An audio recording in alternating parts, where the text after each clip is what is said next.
a esta nuestro primer Zoom, Elecciones Generales 2026 y Participación Política de las Mujeres.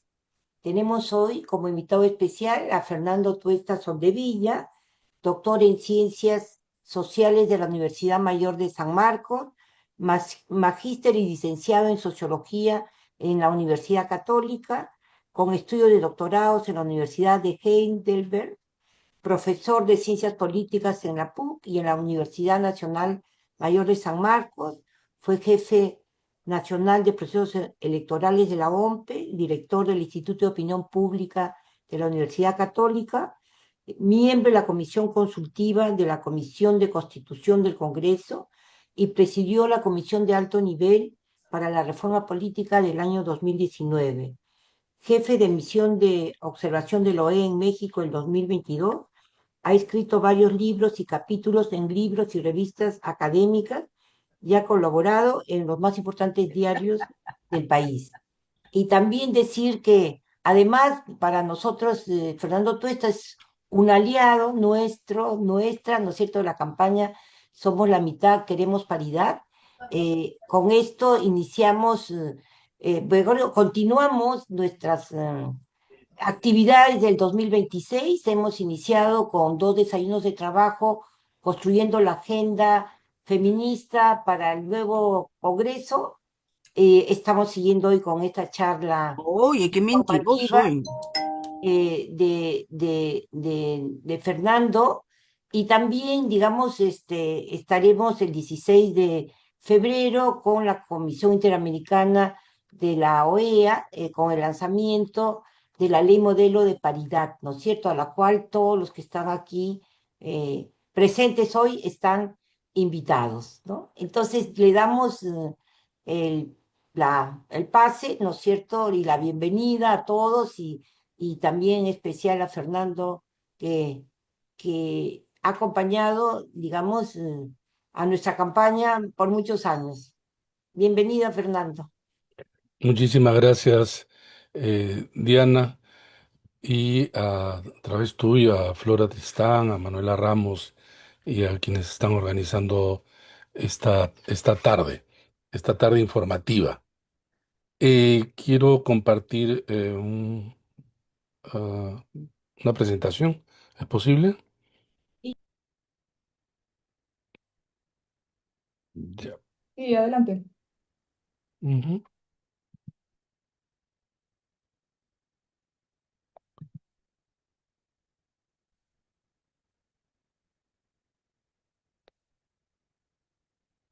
Allí se ve. Sí, veamos un primer slide. Sí. Ya. Bueno, hay muchas preguntas que uno se hace en relación a esta compleja elección de este año. Yo voy a presentarles alguna información sistematizada y espero las preguntas, porque deben haber muchas que creo que nos hacemos de manera frecuente y bueno, voy a hacer lo posible por responder. Eh, lo primero, perdón. Bueno, lo primero, el contexto que es un diagnóstico más o menos generalizado. Estamos en un ciclo de inestabilidad inaugurado en el 2016, ya va a ser una década, donde tenemos 7 presidentes en 9 años. Bueno, hasta hoy día 7 presidentes, vamos a ver si esto se queda allí, porque estamos delante de un gobierno pues precario, ¿no? Y un gabinete de perfil bajo. Sabemos por lo acontecido en los últimos días con un presidente comprometido en graves y serias denuncias, ¿no? El incremento de la inseguridad y las demandas sociales no resueltas. Pero además, un conjunto de normas que no han hecho sino crear más fraccionamiento de lo que ya había y cambios en la Constitución llevados a este diseño bicameral que ya vamos a comentar seguidamente. El- lo primero es de qué estamos hablando cuando hablamos de electores. Este es el cierre del padrón el 16 de enero de este año. Estos son los que van a votar. Vale decir 27.325.432, ligeramente un poco más mujeres que hombres, como ha sido casi siempre. De esa cantidad, los nuevos electores, es decir, aquellos que no votaron en el 2021, llegan a 2,5 millones de electores. Esta cifra es importante por lo siguiente, porque, y acá quizás se puede ver con mayor claridad, el desagregado etario. Y quiero hacer referencia a esto porque siempre se habla acerca de los jóvenes o los nuevos electores. Sin embargo, no se toma en cuenta una consideración que creo que es muy importante. Como ustedes verán, entre 18 y 29 hay el 27% del padrón, que sumados hasta los 39, estamos hablando de casi la mitad del padrón. Pero uno de los problemas para en general los candidatos y los políticos, diría yo, es que justamente estamos delante de una población electoral muy joven, de base ancha, muy pronunciada, y esto tiene que ver con lo siguiente. Si es que 2,5 millones no votaron el 2021 y comenzamos a hacer cortes hacia elecciones hacia atrás, y se lo comentaba a una periodista que justo quería hacer una nota y me llamó y le pregunté si es que había votado. Me dijo que recién sería la primera vez que iba a votar. Y esto, repito, es un problema porque en las campañas, cuando los políticos hablan al elector, muchas veces no se dan cuenta que gran parte del elector a quien están haciendo, se están dirigiendo, no han tenido experiencias comunes. Cuando se habla, y en mi caso, que doy clases en la universidad, los alumnos, por supuesto, no han tenido experiencias políticas mayores. Es decir, para ellos hablar, cuando decimos una década de inestabilidad, bueno, ellos no la vivieron. Pero sí lo que han vivido es lo que tienen al frente. ¿Y al frente qué cosa es? En realidad es el deterioro dramático de la política. Los políticos que vemos en el Parlamento, esas son las referencias que tienen. Sus puntos de comparación son pocos. Hablar del segundo gobierno de Alan García, hablar del gobierno de Ollanta Humala es historia para ellos. Ni qué decir acerca de la década del 90 y más. Entonces, repito, no solamente no hay consideraciones de este tipo, sino que incluso es un problema, porque lo que tienen que hacer los políticos es sistematizar demandas, eh, aspiraciones, pero también conductas distintas del votante. Eh, sobre eso ya se ha hablado mucho acerca de este fraccionamiento. Tenemos ahora, no ya no 39, sino 38, porque Acción Popular no va a tener candidato presidencial, pero tampoco dos partidos más, con lo cual se reducen los candidatos presidenciales a 36. Pero igual, lo que tenemos de 1980 es un incremento realmente evidente, ¿no? Como que lo vamos a ver en adelante también el reflejo que tiene en la competencia electoral. Quería darles este otro dato. De los que compitieron en el año 2021, que fueron 18, 5 van a repetir. Keiko Fujimori, que ya saben ustedes su cuarto intento, Rafael López Aliaga también su segundo intento, Johnny Lescano su segundo intento, igual que George Forsyth y César Acuña. que en realidad debería sumársele aquel del 2016 en donde fue excluido. Pero digamos, estos son los candidatos que repiten. Y esto no es poca cosa porque en realidad si a eso se suma y los vamos a ver también, candidatos que ahora se presentan, la experiencia sí es importante. La experiencia sí es importante. Yo diría que en el caso de Fuerza Popular y Keiko Fujimori, tiene una estrategia mucho más clara, que duda cabe, es la cuarta vez, tiene un aparato afiatado y tiene recursos.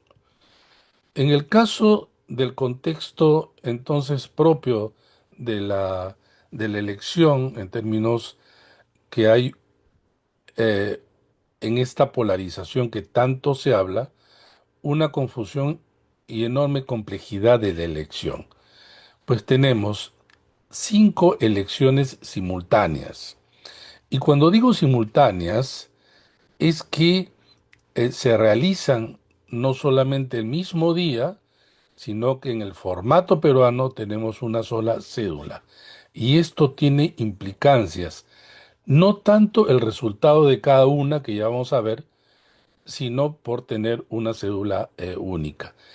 Y vamos a tener 7 votos preferenciales, con lo que resulta que una persona que quisiera ejercer su derecho pleno a elegir por todo lo que está en competencia, tiene que hacer 12 marcas, de los cuales 35 son partidos y 3 son alianzas. En total, 38 organizaciones, 36 que postulan candidatos presidenciales, y todavía no tenemos un número en términos de listas porque todavía están en calificación o en proceso de tacha. Hay un serio problema del tema del financiamiento porque es más claro ahora que el crimen organizado de sus diversos formatos ingresa a la política facilitada también por el voto preferencial.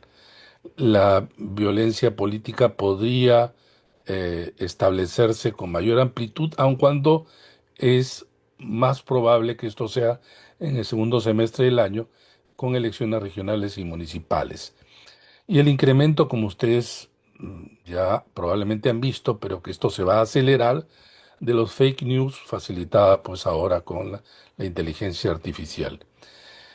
Y el tema que hizo mucho daño a la democracia peruana, que es el discurso del fraude. No cabe duda que algunos candidatos, si vieran limitada su posibilidad de ganar, estarían de nuevo levantando, incluso con los mismos temas en relación al fraude. Y el desconocimiento quizá de resultados, lo que sería bastante penoso. Quizá una ventaja clara de quien gana sería la única manera de que esto no prospere. Pero bueno, y entonces acá están las 36 fórmulas presidenciales.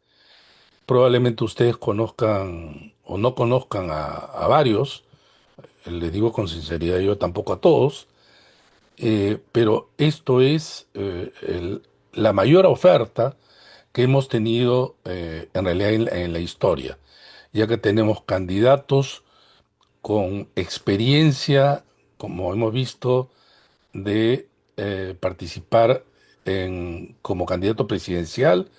Algunos han tenido cargos de elección, será gobernadores, alcaldes, algunos han tenido militancias en partidos, pero otros tantos no. Y allí tiene que ver entonces el tema, escribía antes de ayer un artículo sobre el outsider. En el Perú, como en casi todos los países, siempre hay outsiders. Si entendemos a esta persona como aquella que viene de fuera de la política, porque ese es en realidad el origen del término, alguien que viene de fuera de la política, que por lo tanto tampoco tiene experiencia, sobre todo partidaria, ¿no?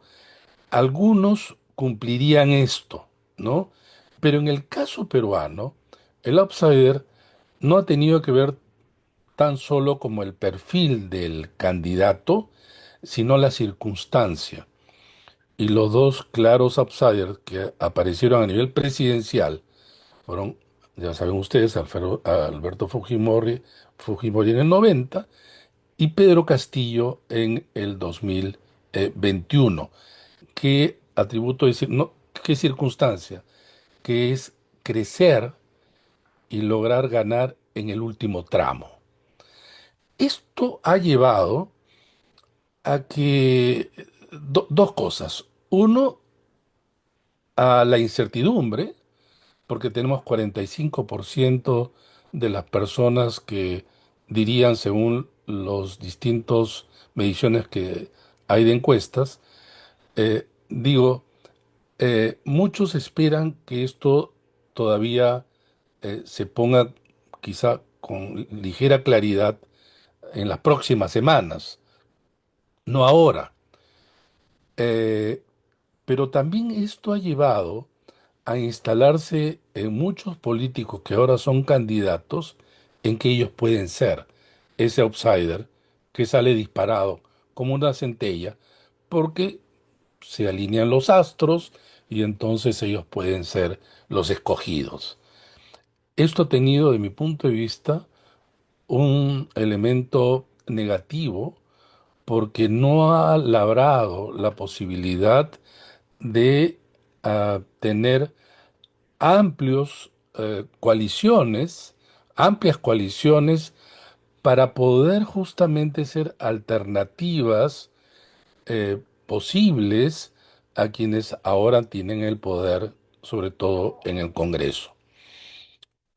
Vamos a ver esto quizá con mayor precisión, pero lo que quiero decir es que la dispersión no es solamente porque hay nuevos partidos, sino porque creo que hay una irresponsabilidad de los políticos, sobre todo los que no están en el Congreso, en donde aparecen encabezando fórmulas presidenciales, incapaces de haber logrado coaliciones. Para muchos prefieren ser cabeza de ratón. Eh, y esto está jugando en contra de una real alternativa. En Argentina había 55 partidos, 55 partidos más que en nuestro país. ¿Saben cuál es la diferencia? Que los 55 partidos se unieron en 5 alianzas y fueron 5 entonces los candidatos presidenciales. Hubiera sido bastante bueno en general para el país tener 5 o 6 candidatos, bueno, que encabecen grandes coaliciones. Repito, esto va a tener un problema serio en el resultado electoral. Se ha hablado mucho de la bicameralidad. La constitución que ustedes saben fue modificada y que permite el regreso a la bicameralidad después del año 1992, en donde históricamente nuestro país tenía un formato de parlamento bicameral. La Constitución señala que la Cámara de Diputados está compuesta por un mínimo, no por 130, por un mínimo de 130. En esta oportunidad vamos a tener 130, pero en el 2031, de acuerdo a lo que apruebe el Congreso, se mantendrá en número o subirá, o subirá. Eh, en realidad, estos 130 se distribuyen según la población electoral, igual como el actual Parlamento, igual que el actual Parlamento. Y tenemos, o vamos a tener, un Senado de 60 también como mínimo. Esto podría crecer también. El Senado que tuvimos en el momento del golpe, el 5 de abril del 92, también era de 60.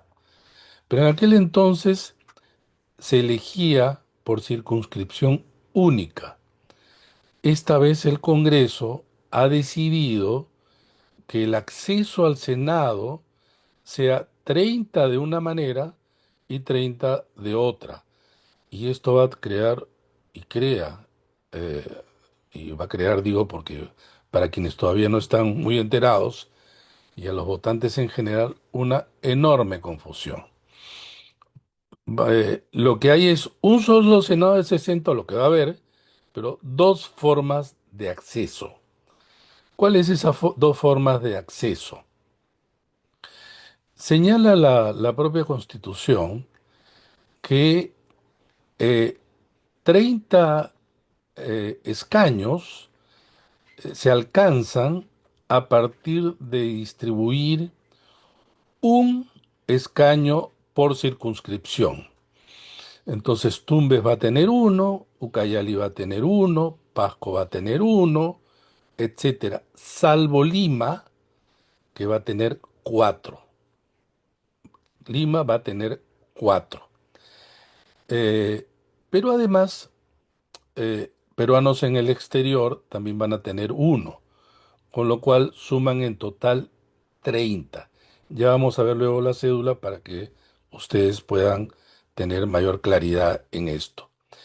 Y los otros 30 se van a elegir por circunscripción única, vale decir, los partidos presentan listas de 30, ¿no? Y entonces eh, nosotros vamos a elegir los senadores, repito, en dos tipos y formas distintas, y aparte la Cámara de Diputados. Así se va a conformar el Parlamento bicameral.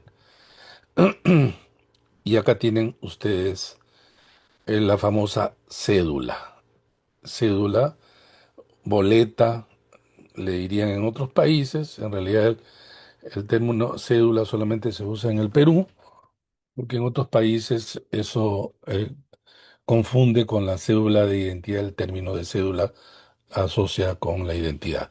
Pero bueno, acá empieza el problema y es donde hay que tener particular cuidado. Yo he dicho que lo que tenemos son 5 elecciones simultáneas, presidente y vicepresidentes, y los senadores de dos formas de acceder, a nivel nacional y a nivel de las circunscripciones que hemos señalado.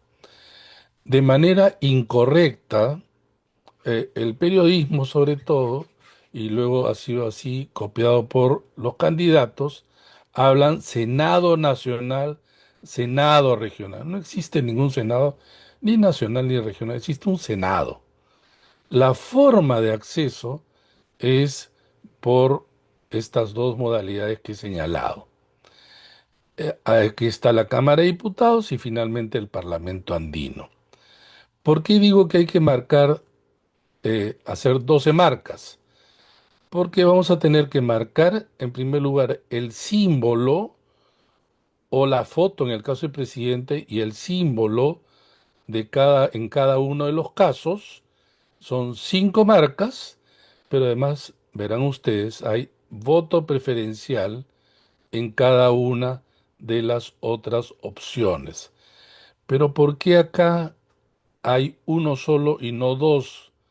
Porque esta forma de acceso al Senado por circunscripción, como hemos dicho, es un solo escaño, un solo escaño. Y entonces cada partido en principio debería de presentar un solo candidato. Sin embargo, por paridad y alternancia, cada partido va a presentar o ha presentado, está en proceso todavía, en cada una de las circunscripciones, dos, un hombre y una mujer.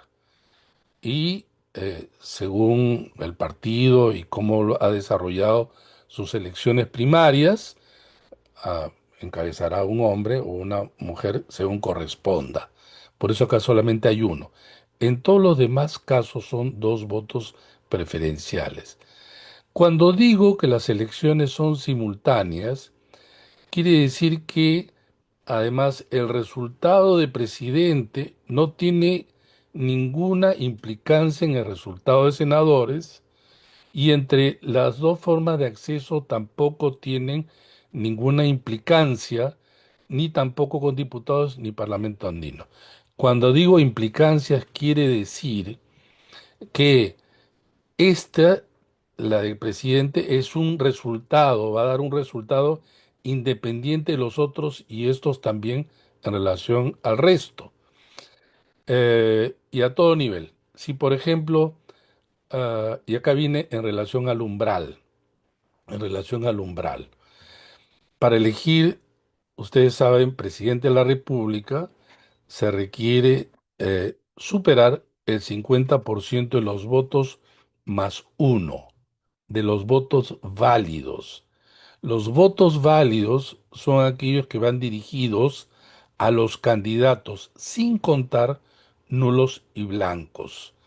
Si no se llega a ese umbral, entonces se pasa a la segunda vuelta los dos más votados, ¿no? La vez pasada Castillo sacó 19% y Keiko Fujimori 13%. En el caso del Senado, en el caso del Senado, la norma establece lo siguiente, que para acceder al Senado se requiere el 5% de los votos válidos más y conjuntivo, no o, y 5% de los escaños del Senado. El 5% de los escaños del Senado es 3. 3. De la misma manera, en el caso de diputados, para acceder a la Cámara de Diputados se requiere el 5% de los votos válidos más haber alcanzado, logrado, ganado el 5% de los escaños de la Cámara de Diputados. El 5% es 6,5, redondeado 7. En el caso del Parlamento andino no hay umbral, pero entonces lo siguiente, el presidente de la República puede sacar 4%, pero su partido puede ingresar al Senado, puede ingresar a la Cámara de Diputados, a una de ellas, obviamente, o a ninguna. De la misma manera, un partido puede ingresar al Senado y no ingresar a la Cámara de Diputados. Al revés también es así, o puede ingresar a ambas. Tiene que cumplir, sin embargo, esas dos condiciones. Por ejemplo, un partido puede sacar 5% en la Cámara de Diputados, 5% en la Cámara de Diputados, y vale decir, se suman todos los votos para la Cámara de Diputados a nivel nacional, todos los votos. Y de ese universo se saca el 5%. Y en una primera distribución, si ese partido sacó el 5% y conquistó 6 escaños, no ingresa a la Cámara de Diputados, porque necesita 7. Por eso digo que el umbral ahora es el más alto y el más exigente de la historia. Igualmente, en la Cámara de Senadores, si un partido, por ejemplo, conquista 5 senadores, pero saca el 4,99, no ingresa al Senado. En consecuencia, los partidos tienen que tener un desempeño electoral muy alto para poder ingresar al Parlamento. Eh, ¿Qué va a ocurrir en relación a la boleta? Hay una fecha clave que es el 13 de febrero. Y es clave porque ahí se va a sortear el orden. Y en una boleta tan grande porque vamos a tener 38 filas acá, y hemos visto los 5 columnas para la derecha, esto es casi un cuadrado, es 44 por 42, una hoja más o menos A3, más o menos aproximadamente. El sorteo, repito, va a ser determinante para la suerte de los partidos. Lo primero que se sortea es bloques. Quiere decir, por un lado están los partidos y por otro lado las alianzas, que son solamente tres. Entonces se sortea primero eso para ver quién va primero. Por ejemplo, si sale elegido las alianzas, como son tres, ocuparán los tres primeros lugares. Si queda al revés abajo, ocuparán los tres últimos. Y luego, sabiendo ya cuál es el orden, alianzas o partidos, luego viene el sorteo al interior de ellos. Imaginarán ustedes que el partido de la alianza que saca el número uno es como puede ganarse la tinca, ¿no? Es, digamos, una enorme facilidad, porque si el partido de quien uno simpatiza está en el puesto, qué sé yo, 23, ustedes, recomiendo, llévense una lupa, porque por más que esto sea grande, en realidad la cantidad hace que la foto o el símbolo sea pequeño. ¿Qué va a ocurrir? Creo yo. La gente va a entrar, para empezar, confundida sobre esto. Y quienes están quizá un poco más preocupados, y entonces quieren votar y tomarse el tiempo, empezarán obviamente siempre de izquierda a derecha, pero yo creo que lo que va a ir sucediendo es que la gente va a ir abandonando conforme se vaya de izquierda a derecha y donde el Parlamento andino habrá poca votación. Eh, entonces, además hay un problema que es de la ley. La ley sostiene que en la Cámara Secreta solo se puede estar un minuto. Si las personas quieren votar de manera cruzada, lo podrán hacer. Uno puede votar por un partido como presidente y todas las demás columnas de distintos partidos. Lo que no puede hacer es obviamente votar por dos partidos en la misma columna. Eh, pero imagínense ustedes si mi partido, o partido que yo quiero votar por el presidente de la República, está en el puesto 22, pero luego tengo a alguien conocido y que simpatizo en Senado a nivel nacional y está en el puesto 8, y luego a nivel de la circunscripción está en el puesto 3 y en diputados en el puesto 18. Bueno, imaginarán, pues mínimo hay que llevar un papelito, ¿no? Y esto puede provocar, repito, que exista un mayor incremento conforme se va de izquierda a derecha de los votos nulos y blancos. Pero quizá lo que ahora resulte más, haya un incentivo mayor, y ese es un poder que van a tener los partidos conocidos, es que le digan que ante la confusión, el voto en línea es el que debe primar para que no se cometan errores. De hecho, votar en línea, es decir, marcar el mismo partido por todo lo largo de la fila, es siempre más fácil, ¿no? Eh, pero siempre ha habido cruces en la votación, pero repito, ahora eso puede reducirse. En segundo lugar, yo creo que ante esta gran confusión eh, hay un tema que puede ser irónico. Escribí un artículo que es, claro, la ironía histórica que estamos atravesando. Los peruanos rechazan en porcentajes altísimos a los partidos que están en el Congreso. Ya sabemos, arriba del 90%. La oferta se ha abierto, y esta es la oferta. Pero ante la confusión, ante la cantidad, no solamente de partidos, sino candidatos en general, vamos a tener 8.500 candidatos que todavía no están saliendo a las calles. En febrero y marzo va a ser atosigante. Entonces, ¿quién sale ganador de todos estos? De todo esto, los partidos que están en el Congreso, porque tienen una marca, porque tienen figuras que son conocidas, porque tienen un símbolo conocido, porque tienen un color conocido. Eh, Ahora que se están haciendo las encuestas, ustedes pueden ver también ¿quién conoce la gente? A los candidatos que ahora están diciendo mayormente que van a votar. Y la gran mayoría no los conoce la gente. No conoce si son buenos, son malos, son regulares. Y nadie vota por quien no conoce. Ese es uno de los problemas de todo esto. Y entonces, acá es donde yo les digo, ¿por qué hay una enorme irresponsabilidad de los partidos que aparecen, o por lo menos en términos de discursos, como alternativas a los partidos que están en el Congreso?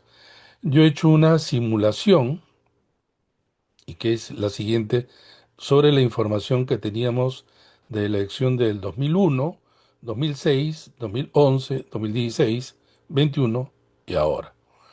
La línea amarilla son los candidatos, perdón, son las listas presentadas no a la presidencia de la República, sino al Parlamento. 13, 24, 12, 11, 20, llegaban a inscribirse 43, pero van a presentar, como hemos visto, 37, 36, 38, perdón, listas para el Parlamento. Como ustedes ven, la más alta del siglo, que es en realidad más alta de la historia. Pero de estas, ¿cuántos ingresaron? La de la línea azul. 11, 7, 7, 6, 10. ¿Y qué cosa es la roja? Yo he hecho simulaciones aplicando las normas que se van a aplicar ahora en el Parlamento hacia atrás para ver cuántos partidos hubieran pasado. Y solo hubieran pasado 5 en general. Por eso yo estimo que quizá para este Parlamento ingresen 5 o 6 nada más. Con lo cual, si tenemos 38 partidos que se presentan y quedan 6, va a haber una masacre de 32 que no van a ganar nada. Eh, y tenemos alguna información entonces, según las encuestas. Esto refuerza esta idea del rechazo que ya hemos visto, ¿no?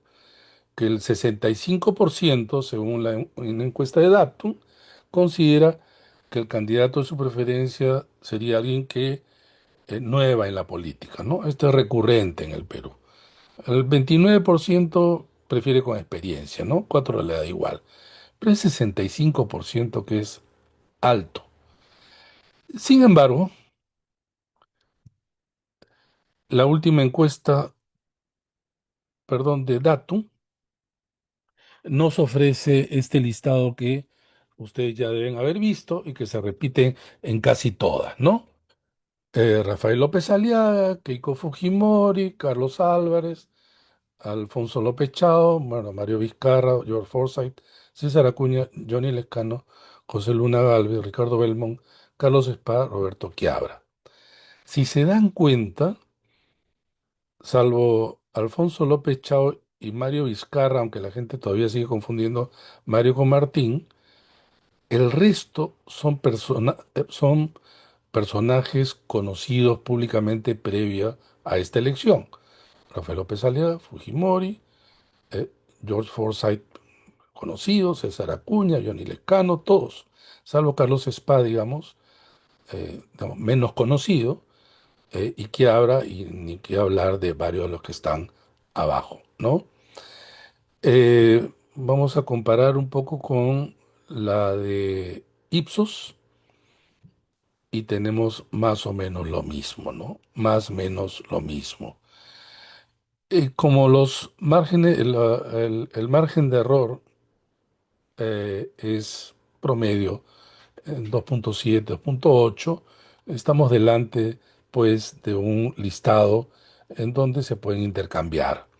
Pero hay algunas cosas que sí aparecen en casi todos, ¿no? Que es, repito, esta lista. Y lo segundo, que eh, quien encabeza el listado es Rafael López Aliaga desde hace varios meses, seguido por Keiko Fujimori y, digamos, tras de ellos, Carlos Álvarez. Nuevamente, para que ustedes vean, eso y esta de acá. En realidad, y con esta última, que ustedes pueden ver más o menos las tendencias, esto es según Ipsos, tomado de enero a enero. Y de enero a enero ha crecido López Aliaga, de 6 a 10. Ha decrecido Keiko Fujimori, que empezó con 12 y ahora está en 7. Tuvo eh, una, un incremento interesante Mario Vizcarra, porque sabemos, sobre todo cuando estaba primero Martín y ahora aparece Mario, pero está descendiendo, ¿no? Y Carlos Álvarez empieza por 4 y termina en 4. Hay algunas cosas que quiero llamar la atención, que están un poco ya en las conclusiones, pero que mejor se los digo mirando este cuadro. 12%, 10%, como ustedes saben, no es alto, pero la vez pasada también se pasó, repito, con lo más bajo de la historia. ¿Esto podría mantenerse? Sí podría mantenerse. Si se mantiene esto, imaginarán ustedes, pasarían a la segunda vuelta López Aliaga y Keiko Fujimori. Eh, ¿Qué tiene a favor López Aliaga? En primer lugar, que tiene un bolsón importantísimo Lima, y Lima es el que le da ese sostén.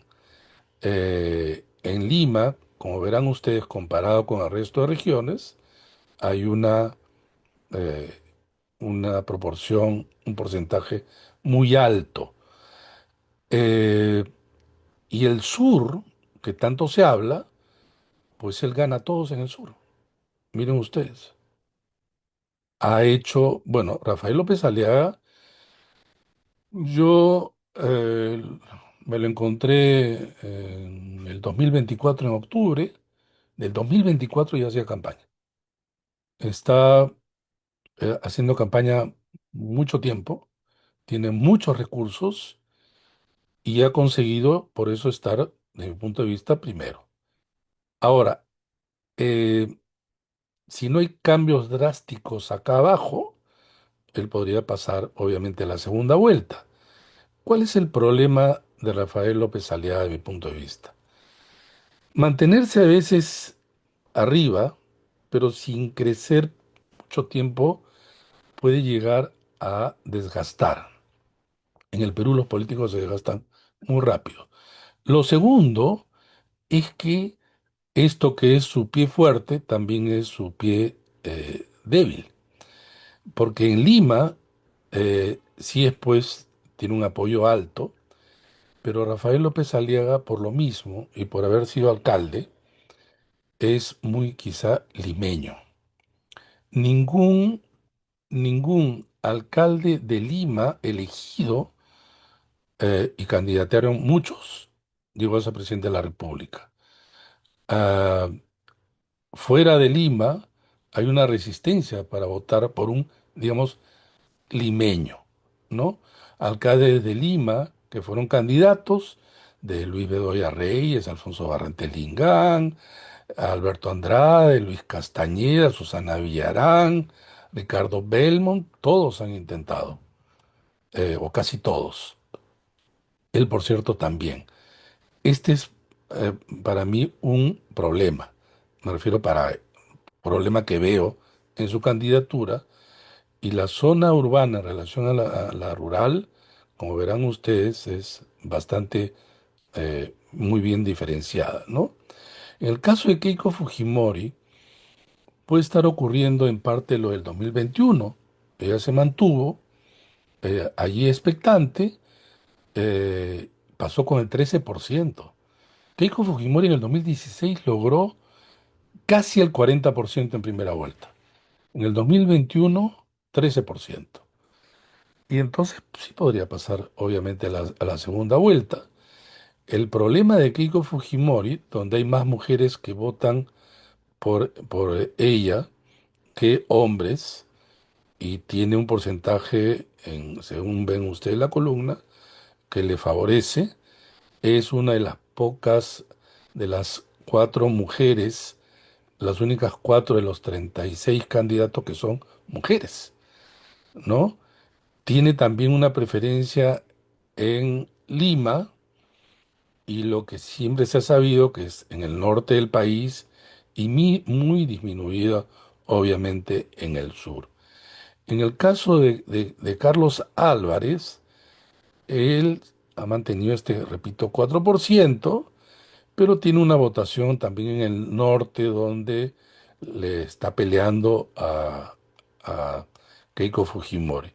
El caso de Alfonso López Chau tiene más hombres que mujeres, en el centro tiene un porcentaje importante y en general hay que decir, y no aparece, por lo menos en esta gráfica que mostré anteriormente, es el que más ha crecido de un mes a otro.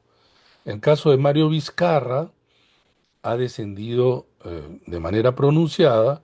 George Forsyth aparece mejorando y César Acuña, como ustedes verán, y los demás con menores resultados.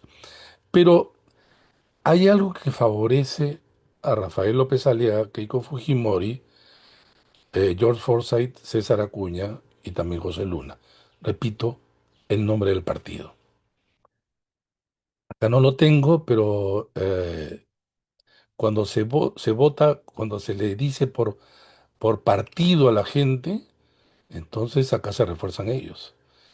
Entonces, un tema que es un hándicap para los nuevos candidatos tipo Alfonso López Chao, el mismo Mario Vizcarra y otros, mismo Carlos Espa, que no asocian el nombre con el símbolo. Y el símbolo y el nombre del partido es desconocido. Y eso los puede afectar en la composición, perdón, la posibilidad de ingresar al Senado, perdón, a la Cámara de Diputados y a la Cámara ciertamente de Senadores. Entonces, lo que tenemos es que, claro, todavía la mayoría no decide, se ha dicho mucho esto nos lleva a un escenario todavía imprevisible de cara al 12 de abril. En realidad, para mí, la campaña todavía no empieza. Recién se va a ver algo con la franja electoral que empieza el 16 de febrero todavía. Y mientras hay pocos recursos en general en la campaña, salvo el caso de Rafael López Aliaga, el caso de Acuña, de Keiko Fujimori y de José Luna Gálvez. Salvo estas agrupaciones cuyo, por, por el caso de sus candidatos presidenciales, y además porque están haciendo uso del financiamiento público, son los que tienen mayor visibilidad. Eh, estas semanas, por eso, pueden llevar a la mantención o el declive de alguno de ellos. Y lo que puede ocurrir es que si es que el elector siente que su partido, por más que simpatice, no va a entrar al Parlamento, no va a ganar, va a haber lo que suele suceder, una suerte de corrida. Mario Vizcarra está perdiendo ese endoso o confusión en relación a Martín Vizcarra, ¿no? Y en el caso de la izquierda, ninguno de los candidatos, Sánchez, Atencio y Cerrón, no atraen eh, intención de voto, no atraen intención de voto, ¿no? Muy por el contrario, son figuras que pueden ser una rémora y no una locomotora para sus listas parlamentarias. Esto está siendo capitalizado por una suerte de centro izquierda que sería el perfil de Alfonso López Chao. Pero con los nuevos umbrales, hemos señalado, muy pocos partidos van a ingresar. Yo he hecho, repito, una simulación donde 5 o 6 ingresarían, y de esos 5 o 6 es probable que varios de ellos sean los partidos que están ahora en el Congreso. Si es que no hay un vuelco, por eso lo pongo en condicional, si no hay un vuelco drástico en la intención de voto, donde disminuyan los que están arriba y aparezcan no uno, sino varios, cuando digo varios estoy hablando de en realidad de dos, tres, que incrementen su intención de voto, podríamos tener también un presidente que derrote a los dos de arriba, pero tenga un parlamento en contra. Y con los nuevos umbrales, los pocos partidos que alcancen a ingresar al parlamento, se distribuyen los escaños que inicialmente ganarían los otros partidos que quedaron fuera. Y entonces, con pocos votos, van a haber, van a tener muchos escaños. Eh, ya ese es otro momento, pero con esto cierro, doy cuenta, repito, de cómo lamentablemente la irresponsabilidad de muchos candidatos que pudieron estar haciendo coaliciones hace o crea un escenario donde resulta siendo difícil eh, modificar la correlación de fuerzas que hay en el Parlamento. Y hago referencia al Parlamento porque tal como está diseñado en las modificaciones que han hecho en la Constitución, se ha configurado un desequilibrio de poder a favor del Parlamento y dentro del Parlamento al Senado. Bueno, yo me quiero quedar aquí y espero las preguntas de ustedes. Gracias. Gracias, Fernando. Hasta el momento ahí hay tres preguntas. No sé si le damos el pase a Margarita o Eli para que las lean, para que se vayan animando. No vamos a poder abrir el micro por el número de personas que nos acompaña, casi más de 100 en el Zoom. Margarita, si pudieras leerlas. Sí, la primera pregunta nos dice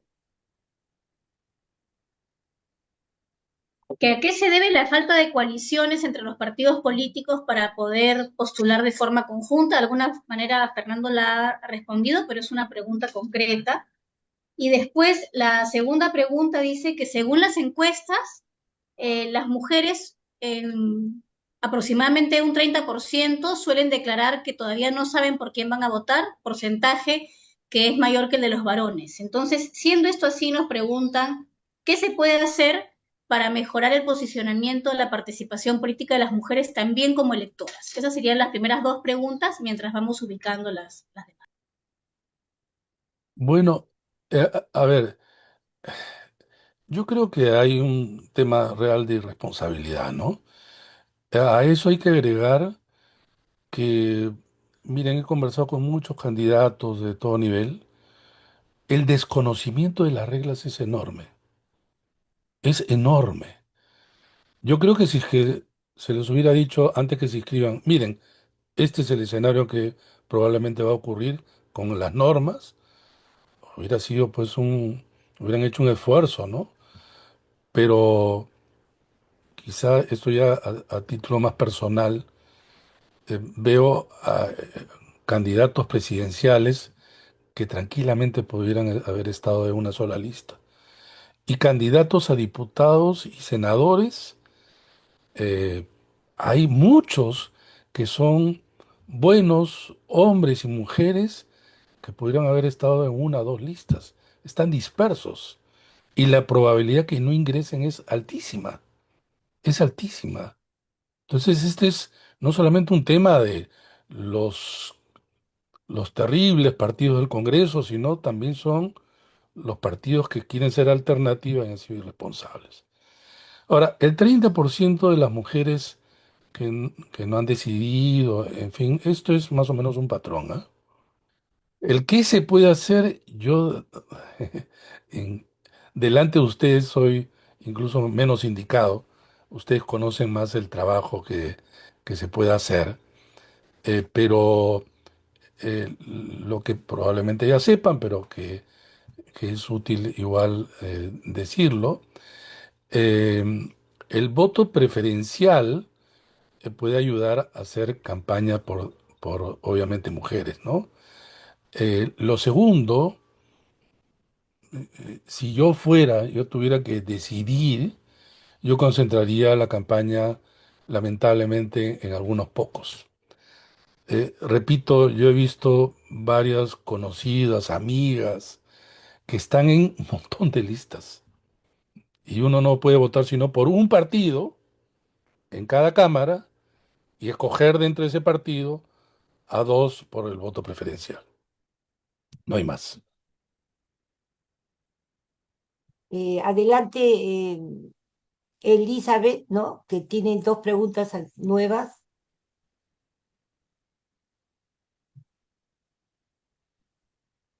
Tu micro, Eli. Ay, perdón. Nos preguntan también cuánto puede variar la intención de voto, considerando que hay un 25% que todavía no ha definido su voto. Y Rosario Huayanca de Ica hace un comentario sobre lo que estaban comentando Fernando sobre López Aliaga y todo el poder económico para todo el tema de publicidad y la prensa, ¿no? Y otra Perdón, pregunta, hasta ahí, perdón, un hasta ahí me ratito. queda. Perdón, la primera no escuché bien. La primera es cuánto puede variar la intención de Ah, voto, ya, sí, claro. considerando que hay un 25 que todavía no ha decidido su voto. Eso Bueno, sería. puede variar mucho. De hecho, ha variado en casi todas las elecciones, porque también es cierto que en este momento la gente todavía no está interesada y conoce muy pocos candidatos. Es por eso que yo digo que los dos que están arriba tienen un problema, porque son muy conocidos y sin embargo la gente no está votando, diciendo que va a votar en porcentajes pues pronunciados, ¿no? Los candidatos tienen que hacerse visibles, pero para hacerse visibles se necesita no solamente una organización, sino también se necesita recursos. Se necesita recursos. Repito, nadie vota por quien no conoce. Nadie vota por quien no conoce. Cierto es que, por ejemplo, pero me pueden decir, ya, pero Pedro Castillo tampoco nadie lo conocía. Bueno, este, él tenía dos cosas. Sí apareció en algunos medios y hay algo que tiene que acompañar siempre a un outsider. Tener una red social que lo apoye. Una red social que lo apoye. Fujimori en el año 90 no es que estaba solo. Tenía ciertamente un partido bastante poco construido, pero tenía una red de evangélicos. Tenía una red de los pequeños y medianos empresarios. Castillo tenía una red de la red de los maestros y de los ronderos. Tenía una base que le permitía entonces expandir más allá de los grandes medios. Y entonces no basta con, repito, ser un outsider, sino que tiene que tener hay determinadas circunstancias que lo pueden apoyar y tener una red de base. Si no, es difícil que trepe. Y lo de López Aliaga, ¿a qué hacía referencia? La segunda pregunta. Era un comentario que estaba centrado en el poder económico que tiene para todo el tema de la publicidad y el trabajo con la prensa local, ¿no? Que había ya cerrado con varios periodistas de Ica. Este comentario venía desde Ica. Ah, es probable. Miren, a partir del año 2018, con el referéndum, los partidos solo pueden hacer publicidad a partir de la franja. Vale decir, no pueden comprar espacios. Antes recordarán ustedes que sí se podía. Entonces, los partidos compraban espacios y Bueno, yo creo aparecían que deja en ver distintos con medios. esto. Claro, por Está cierto que colgando un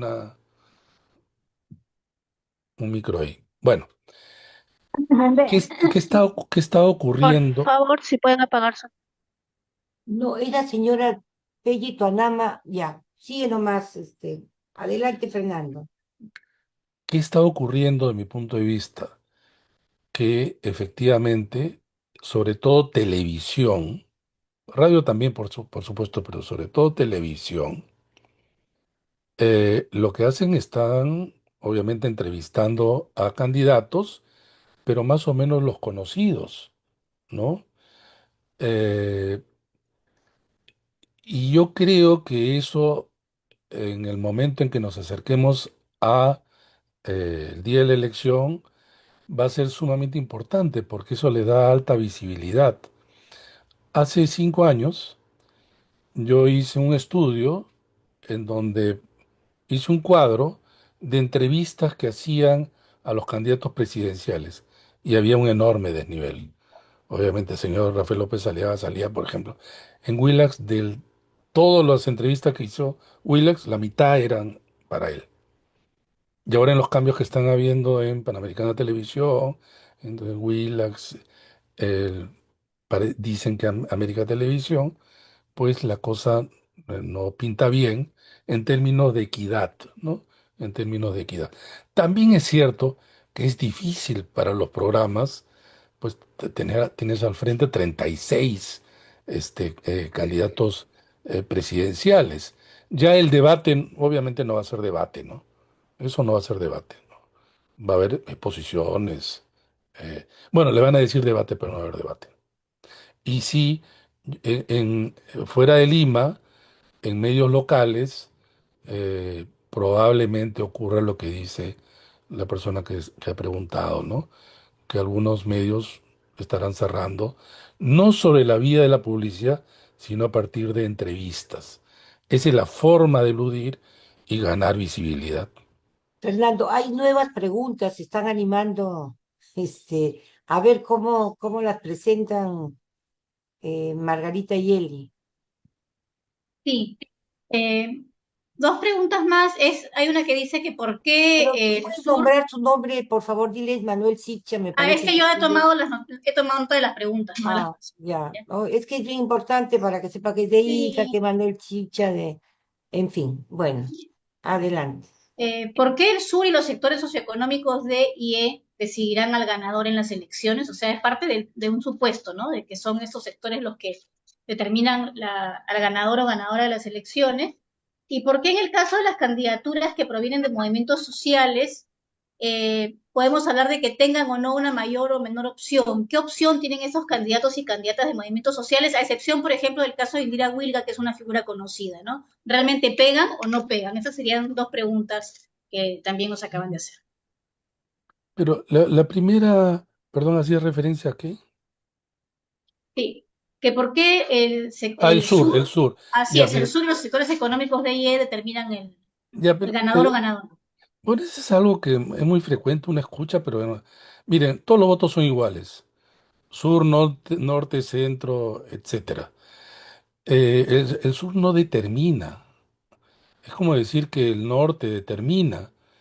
Lo que pasa es que ah, el 2021 hubo un porcentaje importante del sur que votó ciertamente por Castillo, pero eh, Lima concentra el tercio casi de la votación. Entonces, si se trata de eso, no sé cuál es más determinante. Eh, Repito, no determina. Es cierto que cada agrupación política o quizá cada candidato tiene un nivel de preferencia mayor según regiones. Por ejemplo, Keiko Fujimori, Lima y el norte, el caso de Rafael López Aliaga, Lima, y han visto que está ganando en el sur, y así, ¿no? Eh, Belaúnde tenía una gran preferencia en el oriente, ¿no? El, el, el APRA era pues el famoso sólido norte, y así podríamos seguir. La izquierda en general ha tenido un asentamiento en el sur, no de ahora, sino en general. Ahora, eh, cuando dicen dirigentes sociales, es difícil contestar, pues porque están dispersos en muchas listas. Y acá hay un tema. No importa cuántos votos tienes tú, y pueden ser muchos, lo que importa es que tu partido ingrese al Parlamento. De nada vale que tú saques un montón de votos si tu partido no entra al Parlamento. Entonces puede haber una persona que tiene muchos votos y quede fuera, por decir un número, 40.000 votos. Y puede que ingrese al Parlamento una persona que por voto preferencial sacó 8.500, pero su partido ingresó y en el otro caso no. Eso ya se ha dado. Y estoy seguro que en esta oportunidad con mayor razón. Entonces, por eso lo de dirigentes sociales, etcétera, están dispersos, no están en una sola lista. Eli, adelante, ¿siguen más Seguimos con preguntas? otras preguntas. Sí, Yo creo que sí, más bien tenemos si más das tres, preguntas. cuatro para que no Sí, sean de de dos una en vez dos. Sí, voy de corrido con cuatro sí, preguntas. Nos sí. pregunta ¿cómo influye el aumento de la pobreza y pobreza extrema, cerca del 30% en la decisión del electorado? Esa es una.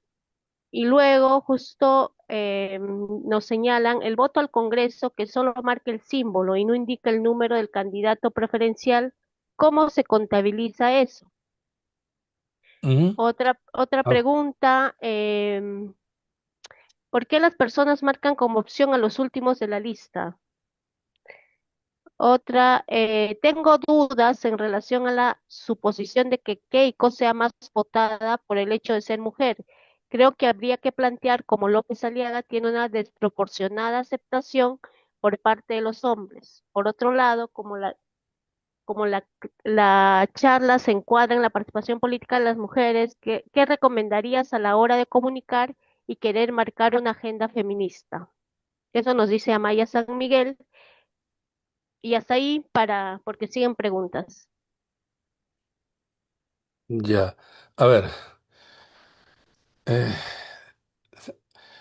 cuando uno marca el símbolo y no el voto preferencial, eh, obviamente es un voto para el partido y es un voto que está bien porque incrementa la posibilidad de ingresar al Parlamento, pero deja al resto, que decía quienes ingresan de ese partido, a no usar el voto preferencial, ¿no? Si yo no uso el voto preferencial, estoy dejando que ustedes, hemos votado el mismo partido, decida quiénes ingresan. Si el partido sacó en mi circunscripción dos, si yo solamente marco el símbolo, el resto decidirá quiénes ocupan los dos cargos, los dos escaños que han ganado. En relación a los últimos, entiendo que si tienen posibilidades, creo que de ganar, decía los últimos, era la pregunta sobre... Yo decía que la ubicación en la cédula tiene un cierto nivel de facilidad para quienes se ubican al inicio y al final, sobre todo al inicio, porque va a ser más fácil para quien haga esa campaña, ¿no? Marca el símbolo tal que esté en la primera, en línea, marca el aspa una cruz, o si eres el último también. Es difícil decir, marca el símbolo tal en la línea 17, ¿no? Es más difícil hacerlo. Eh, la, la pregunta sobre el caso de mujeres, repito, ustedes creo que están en mejores posibilidades de trabajar eso que yo. Lo que sí digo es que he visto muchas candidatas buenas, mujeres, pero que están dispersas en las listas. Decir que voten en general por mujeres, sí, puede ser una consigna, ¿no? Pero la verdad que entiendo yo que no todas levantan pues una agenda de mujeres. Yo me concentraría en algunas, ¿no? Porque nuevamente, visto lo que he mostrado, la posibilidad de ingreso al Congreso es baja, ¿no? Ahora, conforme avancemos, y las encuestas así también ayudan a percibir qué partidos, digamos, no vamos a saber quién va a ganar, pero de repente algunos sí ya son claramente descartables, ya son claramente descartables. No sé si se me ha quedado ¿Alguna No, pregunta? está bien, creo. ¿Todavía siguen las preguntas? Sí. Sí, hay una pregunta también interesante que nos dice, las noticias falsas y las redes sociales, ¿qué rol jugarán en estas elecciones? Esa es una pregunta. Y después tenemos... Voy contestando eso en todo caso. Sí, perfecto. Sí, sí, mira, según también las encuestas, ya las redes sociales han pasado a ser el medio en donde la gente más se informa sobre política y ha desplazado a la televisión. Después la radio y en último plano la prensa escrita. Eh, y dentro de eso depende un poco de qué grupo etario, ¿no? En el Perú, a diferencia de casi todos los países, Facebook es la aplicación más usada, cosa que no sucede en otros países, junto con TikTok y Twitter, ¿no? Eh, Twitter creciendo vertiginosamente, ¿no? Y el uso de las aplicaciones de mensajería, que es donde más en realidad transitan los fake news. La gente suele, y ustedes deben haberlo también experimentado, recibe y comparte, ¿no? Recibe y comparte. Y muchas veces no se toman el tiempo de verificar y entran en la cadena de la desinformación. Y ahora con IA esto es mucho más fácil. El tema que yo veo de peligro es en la jornada electoral. Si hay un candidato que la comienza a soltar esto, lo de fraude, estoy casi seguro que van a aparecer fake news a montones, ¿no? De todo tipo, de todo tipo. Es lamentable, pero así es. Bien, hay dos preguntas más. Una dice, ¿cómo ve los votos nulos y blancos? Que, si van a haber muchos o pocos. Y luego nos preguntan si considera que habrá temas problemáticas que determinarán los votos, ¿no? Por ejemplo, el tema de los antiderechos, la agenda LGTBIQ+, temas como el aborto, ¿serán importantes en esta campaña electoral? Temas como el populismo, ¿qué peso pueden tener? A ver, los En votos nulos y realidad, perdón, blancos, en realidad dice Fernando, es de que lo que está preguntando es si tendrá éxito el populismo y los antiderechos, ¿no es cierto? Versus la agenda LGTBIQ, ¿no es cierto? Y si el aborto será importante, ¿no? El tema del aborto. a ver, em, primero los votos nulos y blancos definitivamente va a crecer, por lo que hemos explicado. En el año 2021, el número de nulos y blancos en primera vuelta era mayor de los votos de Castillo y Keiko. Ahora esto probablemente va a crecer.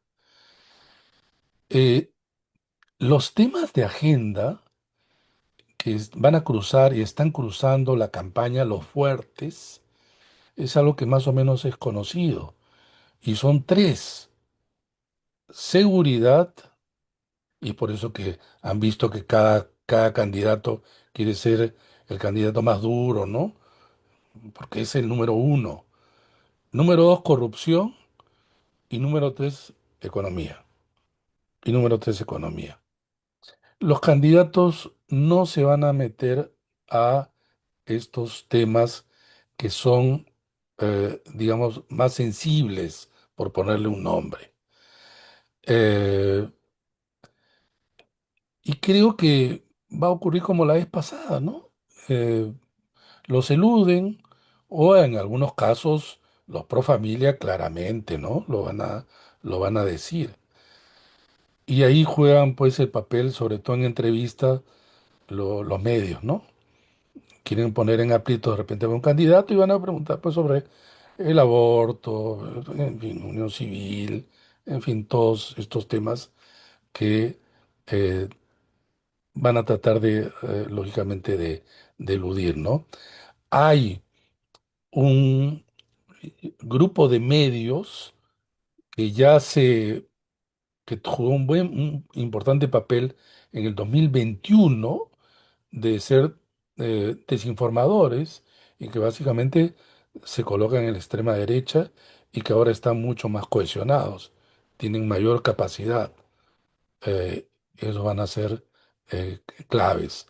Ahora, estamos en un contexto también internacional que lo facilita, ciertamente.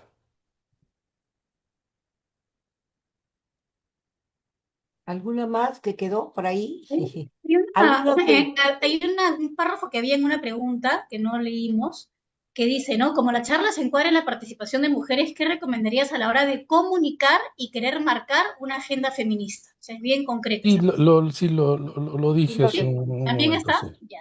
Sí, sí, sí. eh, Solo había, bueno, reafirma lo que se ha dicho en la charla, es que estas elecciones van a ser muy más alto confusas. y no se te escucha? Sí, reafirma un comentario que estas elecciones son muy confusas, crean mucha confusión y ¿por qué nos pasa esto con esta cantidad de abrumadora de candidaturas, ¿no? Que nunca nos había pasado. Y esa es la última pregunta que tengo, o comentario más que todo. ¿Por qué tantas candidaturas y cuántos partidos? Bueno, varios congresistas me echan la culpa, ¿no? Como si yo hubiera votado, no sé. Me responsabilizan, dice, el drama del Perú, ni que tuviera enorme poder. No tengo ningún cargo público hace muchísimos años. Pero en realidad lo que tratan de es eludir la responsabilidad. Y lo decimos así. Las modificaciones que ha hecho el Parlamento, este Parlamento y el anterior, son muchas. Son muchas y que se materializa en esa cédula. ¿Saben cómo debió ser una cédula? Tres cuerpos y probablemente 15 líneas, no más. ¿Y por qué es tan grande? En primer lugar, porque se les ocurrió dos formas de acceder al Senado, con lo cual ya suma una. No resolvieron el tema del Parlamento andino. La gente vota por algo que no sabe para qué sirve y probablemente quienes estemos acá reunidos, la mayoría tampoco lo sepa. Y no estamos hablando de personas desatentas de los temas públicos, sino porque hay probablemente una intuición. Lo que el Parlamento andino resuelve no es vinculante, no es vinculante. Entonces, ahí hay un tema. Y además los partidos, lo que han hecho, no digo todos, pero la gran mayoría y los que han salido, es que muchas veces a muchos de sus cuadros lo colocan luego de haber pasado por ser parlamentarios, eh, este puesto que es para algunos apetitoso porque tiene todas las prerrogativas de un parlamentario. Tienen tienen el mismo despacho, en fin, viajes, etcétera, pero no es vinculante. Debió hacerse ya una modificación hace tiempo, yo sé que no es fácil, pero ni siquiera se intentó que un representante del Parlamento de la Comisión de Relaciones Exteriores va a las reuniones del Parlamento andino, que son muy pocas al año, muy pocas. Pero, repito, eso no se ha resuelto. Y entonces tienes una cédula con una quinta columna con dos votos preferenciales. Pero además, lo siguiente, al haber eliminado las PASO, en realidad el número llega pues ahora a 38. Las PASO, miren, siendo bastante, digamos, flexible, no hubieran pasado más de 15. Pero además el Parlamento reincorpora el voto preferencial, con lo cual hay 7 marcas más. Entonces, repito, esto es responsabilidad única y exclusivamente del Parlamento. Ahora, hay algunos que se sentaron a ver cómo era el diseño y de esta manera lo hacíamos de tal suerte que esto explotaría. No. Y se lo digo con absoluta experiencia en razón de que he discutido en la Comisión de Constitución Esta es una combinación probablemente de intereses, sí, pero también de enorme desconocimiento. Ustedes no tienen idea el nivel de ignorancia de la mayoría de los parlamentarios sobre estos temas, sobre estos temas. Dejan en manos muchas veces de sus asesores que tampoco conocen mucho y tampoco son de nivel. Este es el resultado en realidad.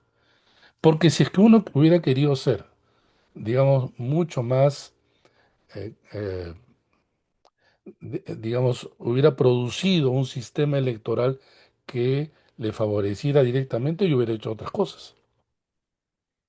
Ni siquiera se dan cuenta que, por ejemplo, las PASO los hubiera favorecido, en un sentido, ¿no?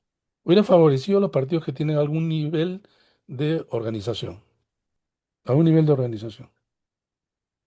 O han hecho esto de, por ejemplo, los partidos que no ingresan al Parlamento pierden la inscripción. Van a perder la inscripción de los 43, 36, pero les han salvado la vida para las elecciones regionales y municipales. ¿Saben lo que va a ocurrir en las elecciones regionales y municipales? En algunas regiones, de estos 40, ahora hay 55 partidos. 55 partidos y en algunas regiones, como 10 movimientos regionales. Vale decir que en algunas regiones van a haber 65 organizaciones. O sea, olvídense la cédula que tenemos ahora, va a ser larguísima. En algunas, ¿no? Va a depender. Este es obra y gracia del Parlamento. Solamente que se hacen de costado. Y más fácil, claro, echar la culpa a la comisión, a mí, dicen por mis ideas, ¿no? Que evidentemente no están plasmadas ahí. Hay una pregunta también que nos dice cómo influye el aumento de la pobreza y la pobreza Ah, sí, extrema, sí. que está casi en 30% en la decisión del voto del electorado. No se han hecho estudios sobre eso, sobre pobreza de alguna manera sí, pero el incremento de la pobreza no tanto. Es cierto que hay una cierta relación entre voto de sectores pobres y votos de aquellos candidatos que se inclinan a la izquierda. Eso sí, hay una relación, digamos, directa, pero que sea significativa como para poder hacer ganar a alguien. eh, Miren, el caso de Castillo que siempre se alude, Castillo no es que saca pues una votación enorme, ¿no? Saca 19% en la primera vuelta. La segunda vuelta es otra historia. La segunda vuelta es otra historia. La gente se ve obligada, obviamente, a votar por uno de los que han pasado la segunda vuelta. Pero apenas sale elegido el presidente, al poco tiempo se darán cuenta ustedes que ya está desaprobado, porque la gente no votó por él. O sea, dos terceras partes de los peruanos no votaron por Keiko ni por Pedro Castillo en la primera vuelta. Y ahora los porcentajes pueden ser menores. Ese es el tema. Y peor aún, en el Congreso, como les dije que van a retirar a muchos partidos, muchos de los que votaron por esos partidos y por esos candidatos a nivel de voto preferencial se van a quedar sin representación. Y entonces el Parlamento van a sentir muchos que es poco representativo. Gracias, Fernando, para el cierre, Lisbeth Guillén, para que veas que somos puntuales y exactas, ¿no es cierto? Va a ser el cierre y no sé si tendrá ahí una pregunta adicional para ti. Gracias, Fernando. Gracias, por esta importante charla en este contexto tan confuso. Es necesario tener estas aproximaciones para aclarar y cada uno que ha estado en esta charla será a su vez también portavoz para en sus entornos poder aclarar algunas dudas, informar porque de eso se trata, creo, en este periodo, ¿no? Ya estamos instalados en este contexto, en estas reglas, y lo que debemos hacer es la información lo más clara posible, aclarar dudas y, por supuesto, revisar, en nuestro caso, tanto se ha comentado también de la agenda feminista, no podemos abandonar que tener un voto interpelador también, ¿no? Respecto a los compromisos por los derechos humanos, por la agenda de los derechos de las mujeres, la diversidad sexual, la protección de estos derechos. Estamos en un contexto de muchos retrocesos que ha generado justamente este Parlamento que está terminando también su función hasta julio y pues hay mucho que trabajar, mucho que informar, ¿no? Actividades como estas, agradecerte, por supuesto, contribuyen a esta tarea y no se agota aquí. Como señalas, vamos a ir viendo en los siguientes momentos del cronograma electoral que también está bien atropellado, ¿no? Como qué otros temas tenemos que ir abordando también, ¿no? Desde la campaña Somos la Mitad, queremos paridad sin acoso político, estamos construyendo junto con muchas organizaciones de diversas entradas, ¿no? De defensa de los derechos de las mujeres, diversidad sexual, participación política, derechos humanos, una agenda para que nos sirva también para interpelar a las candidaturas y, por supuesto, o también motivar la información, ¿no? de los planes de gobierno que ha presentado cada organización política para inscribir su respectiva lista. Y nada, seguiremos el proceso y intercambiando también con todes que hemos estado en este espacio. Como decía Diana, el 16 de febrero estamos desarrollando una actividad muy importante de presentación de la Ley Modelo Interamericana sobre Paridad con la CIMOEA. Va a ser muy importante también conocer más a fondo también esto que de la paridad y la alternancia en el Perú tenemos aplicándose justamente en este proceso electoral, pero lo que nos plantea la ley modelo es paridad en todo, ¿no? En todos los aspectos de la vida y creo que ese es un desafío grande también al que tenemos que ir encaminándonos. Muchas gracias. Buenas tardes, Fernando. No, Gracias gracias a ustedes todos. y Hemos estado en suerte, este pues, ¿ah? espacio. Muchísimas Suerte gracias. para todos. Buenas Hasta tardes. luego. Hasta El luego. Perú, Fernando, Suerte para el Perú. Para el Perú, También sí. para las mujeres cerramos la peruanas transmisión también. en vivo a través de Facebook y YouTube. Muchas gracias.